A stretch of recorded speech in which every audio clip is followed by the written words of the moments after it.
Good morning, students. In previous lecture, we discussed about the heating effect of electric current. Now we are going to start our next topic, magnetic effect of electric current. Now it's a new topic, magnetic effects of electric current. इसके लिए सबसे पहले हमें compass के बारे में discuss करना पड़ेगा.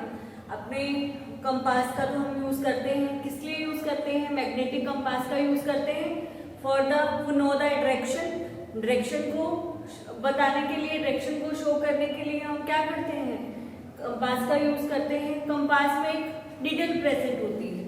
कंपास में एक नीडल प्रेजेंट होती है. वो किससे बनी होती है? वो मैग्नेट से बनी होती है और वो हमेशा नॉर्थ और साउथ डायरेक्शन को शो करती है. जब वो रेस्ट पोजीशन में होती है वो हमेशा नॉर्थ और साउथ डायरेक्शन को शो करती है. राइट? इसके कारण ही हम डायरेक्शंस का पता कर सकते हैं. राइट? सबसे पहले वो जो कंपास में जो नीडल प्रेजेंट है वो किससे बनी है? वो मैग्नेट से बनी है. वो हमेशा नॉर्थ और साउथ डायरेक्शन को शो करते हैं. उसके बाद उसकी वजह से ही हम न्यू दूसरी डायरेक्शंस का पता कर सकते हैं. क्लियर?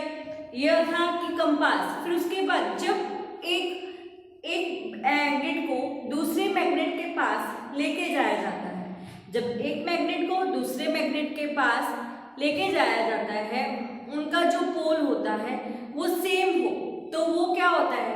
वो अट्रैक्ट करेंगे, रिपल करेंगे. यदि नॉर्थ को नॉर्थ के पास लेके जाएंगे, राइट, तो वो आपस में रिपल करेंगे.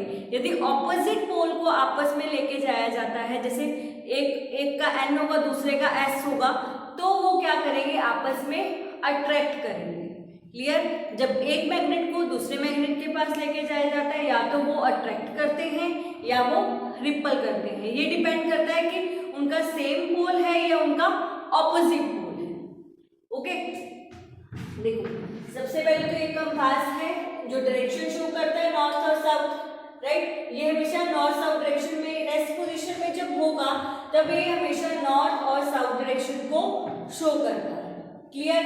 फिर उसके बाद एक मैग्नेट को, ये दो मैग्नेट है, दो बार मैग्नेट है. अब एक मैग्नेट को दूसरे मैग्नेट के पास लेके जाया जा रहा है. अब इनका जो पोल है वो सेम है, तो ये मैग्नेट रिपल करेंगे, एक दूसरे से दूर भागेंगे. यदि ये एन और यहाँ पे एस होता तो आपस में अट्रैक्ट कर जाते. क्लियर? फिर अब एक कंपास है, एक कंपास के पास एक बार मैग्नेट को लेके जाया जाता है, तो क्या होगा? जो उसके अंदर की नीडल होगी वो हिलना शुरू कर देगी, वो डिफ्लेक्शन करना शुरू कर देगी, क्योंकि एक मैग्नेट को दूसरे मैग्नेट के पास लेके जाएंगे तो वो आपस में कुछ ना कुछ मूवमेंट करेगा ही करेगा. इसीलिए अब मैं उसके बाहर मैग्नेट को उसके पास लेके गई हूँ, कंपास के पास, तो वो जो उसके अंदर नीडल है वो क्या शो करेगी? डिफ्लेक्शन शो करेगी, मतलब वो हिलना शुरू कर देगी. क्लियर? ये था बार मैग्नेट बड़ा होता है, ये टाइनी है, तो इसीलिए जब बड़े मैग्नेट को छोटे मैग्नेट के पास हम लेके गए तो वो क्या करना शुरू कर देगा? ऐसे डिफ्लेक्शन करना शुरू कर देगा. राइट? अब उसने क्या बता रहा है कि वो magnetic effect of electric current में क्या होता है. अब आपको जब भी किसी भी सब्सटेंस में इलेक्ट्रिक करंट फ्लो होना शुरू होता है ना, तो भी जब इलेक्ट्रिक करंट फ्लो होगा तो वो वहां पे मैग्नेटिक इफेक्ट जनरेट हो जाएगा. जैसे हीटिंग इफेक्ट जनरेट हुआ था, वैसे ही मैग्नेटिक इफेक्ट जनरेट होना शुरू हो जाएगा. जब भी किसी सब्सटेंस में इलेक्ट्रिक करंट फ्लो होना शुरू हो रहा है तो वो मैग्नेटिक इफेक्ट को शो करेगा. वो एक मैग्नेट की तरह वर्क करना शुरू कर देगा. देखो यहाँ पे मैंने वायर्स दिया, सेल लिया, स्विच लिया, बल्ब लिया. क्लियर? एक सर्किट रेडी करा और मैंने यहाँ पे एक मैच बॉक्स दी, उसके आसपास मैंने वायर्स को ओवर कर दिया, उसके आसपास मैंने वायर्स को हैंग ओवर कर दिया, उसके लपेट दिया. क्लियर? तो यहाँ पे मैंने उसको लगा दिया. अब यहाँ पे सारी वायर्स को उसके साथ अटैच कर दिया. क्लियर? अब जब यहाँ से स्विच ऑन होता है तो इलेक्ट्रिक करंट फ्लो होना शुरू हो जाएगा. तो जब इलेक्ट्रिक करंट फ्लो होना शुरू होगा तो ये जो वायर्स है वो भी मैग्नेटिक तरह वर्क करना शुरू कर देगी. अब जब भी इलेक्ट्रिक करंट फ्लो होगा तो जो वायर्स होगी वो एक मैग्नेट की तरह वर्क करेगी। अब जो मैच बॉक्स के अंदर क्या रखना है आपको, कंपास रखना है। मैच बॉक्स के अंदर क्या रखना है, कंपास रखना है। जब उसमें इलेक्ट्रिक करंट फ्लो होना शुरू हो जाएगा तो वो जो कंपास की नीडल होगी वो डिफ्लेक्शन करना शुरू कर देगी, वो हिलना शुरू कर देगी। अब ये मैच बॉक्स था, उसके अंदर मैंने कंपास रखी। जैसे ही यहाँ पे इलेक्ट्रिक करंट, इस वायर में इलेक्ट्रिक करंट फ्लो होना शुरू हुआ तो ये क्या होगी, ये जो उसके अंदर नीडल है, कंपास की नीडल है, वो ऐसे डिफ्लेक्शन करना शुरू कर देगी, हिलना शुरू कर देगी। जो क्या शो करता है कि जब भी इलेक्ट्रिक करंट फ्लो होता है तो वहां पे मैग्नेटिक इफेक्ट जनरेट हो जाता है। जो यहाँ से शो हो गया, वैसे शो हो सकता था नहीं। अब एक मैग्नेट को दूसरे मैग्नेट के पास आप लेके गए तो वो कुछ ना कुछ शो करेगा। वैसे ही यहाँ पे जो वायर्स है वो मैग्नेट की तरह वर्क करनी शुरू कर दिया और तभी वो जो नीडल होगी वो डिफ्लेक्शन करना शुरू करेगी, क्योंकि उस एक मैग्नेट को हमने दूसरे मैग्नेट के पास लेके गए। क्लियर।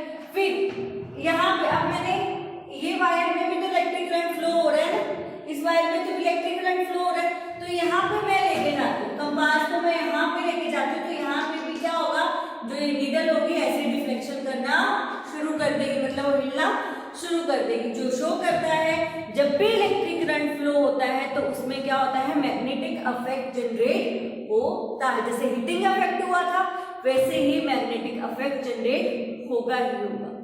क्लियर। तो देखो, needle of compass is a tiny magnet which points in north south direction.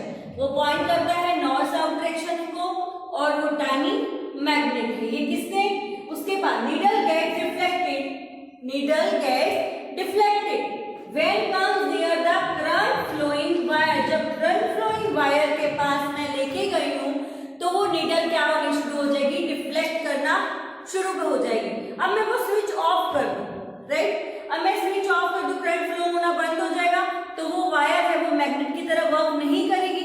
इसीलिए चाहे वहां पे वो कंपास पड़ा होगा पर उसमें कोई मूवमेंट नहीं होगी, वो रेस्ट पोजीशन में होगा, वो नॉर्थ और साउथ डायरेक्शन को ही शो करेगा, कोई डिफ्लेक्शन नहीं करेगा। डिफ्लेक्शन तभी होगा जब वहां पे करंट फ्लो होना शुरू करे। ये किसने शो करा था, हैंस क्रिश्चियन और स्टेट ने ये शो करा था। फिर when electric current passes through a wire it behaves like a magnet. This is called a magnetic effect of a current. ये ही magnetic effect of electric current को शो करता है। बहुत इजी, जैसे हीटिंग इफेक्ट्स था वैसे ही मैग्नेटिक इफेक्ट है। Heating में हीट जनरेट हो रही थी, इसमें क्या हो रहा है, मैग्नेटिक इफेक्ट शो कर रहा है, मैग्नेटिक की तरह वो वर्क करना शुरू कर रहा है। क्लियर। उसमें क्या था, हीट प्रोड्यूस होती थी तो जिसके कारण हम बहुत सारे अप्लायंसेस को रन कर सकते थे, राइट, जब इलेक्ट्रिक करंट फ्लो होता था। और यहाँ पे तो क्या कर रहा है, एक मैग्नेटिक को शो करता है, एक मैग्नेटिक इफेक्ट को शो करता है, मतलब वो अप्लायंस, वो वायर क्या है, एक मैग्नेटिक की तरह, एक मैग्नेट बन जाती है, एक मैग्नेट की तरह क्या करेगी, बिहेव करना शुरू कर देगी।